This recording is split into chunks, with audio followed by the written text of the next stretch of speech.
কি দেখছো জয়া? একটা বাংলা ছবি। বাহ, কি করে দেখো বাংলা ছবি? শুধু প্যান প্যানানি আর ঘ্যান ঘ্যানানি। আমি তো ভয় দূরদর্শন খুলি না। আমি তো আবার কলকাতা দূরদর্শন ছাড়া কিছু দেখি না। তোমার বাপের বাড়িতে টিভি আছে?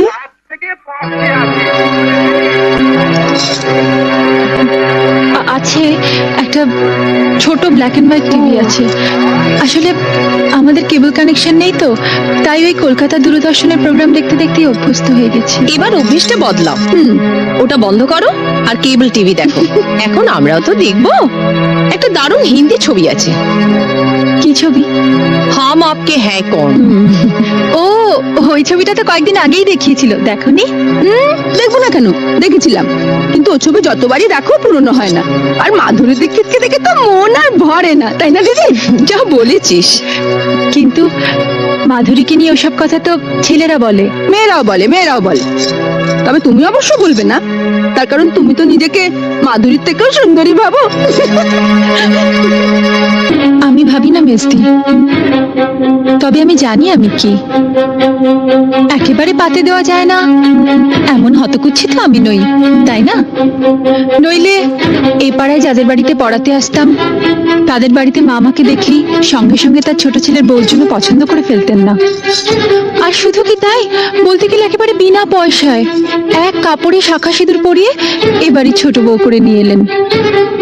কলকাতা শহরে তো আর মেয়ের অভাব ছিল না। না, তা ছিল না, কিন্তু ছোট ঠাকুর বিয়ের বয়স হয়ে গেছিল।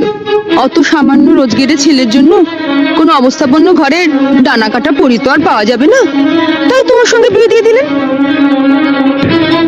বর্দা মেজদার যখন বিয়ে হয়েছিল তখন তো ওনাদের রোজগার খুব ভালোই ছিল, তাই না?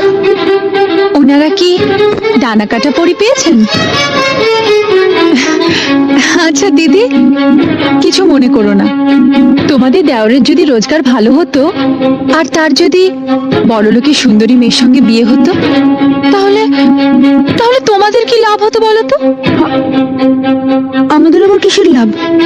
ও মা, তাতে যদি তোমাদের কোনো লাভই না হলো, তাহলে আমি যেমন আমাকে তেমন ভাবে মেনে নিতে তোমাদের অসুবিধা কিসের?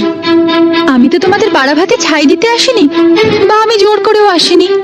তাহলে আমাকে নিয়ে তোমাদের এত গায়ের জ্বালা কেন? বরং আমার স্বামী যদি বেশি রোজগার করতো আর আমি বড় লোকের মেয়ে হতাম, তাহলে কিন্তু তোমাদের অনেক অসুবিধে হতো। অসুবিধে হতো? কিসের অসুবিধে?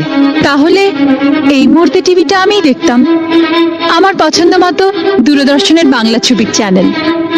আর তখন তোমাদেরও আমার সঙ্গে বসে বসে ওই বাংলা ছবির প্যান প্যানানি ঘ্যান ঘ্যানানি দেখতে হতো। কারণ তখন তো তোমরা আর বড় লোকের বউকে চটাতে পারতে না।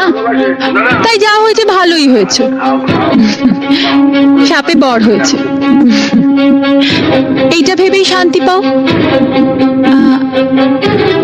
আসি,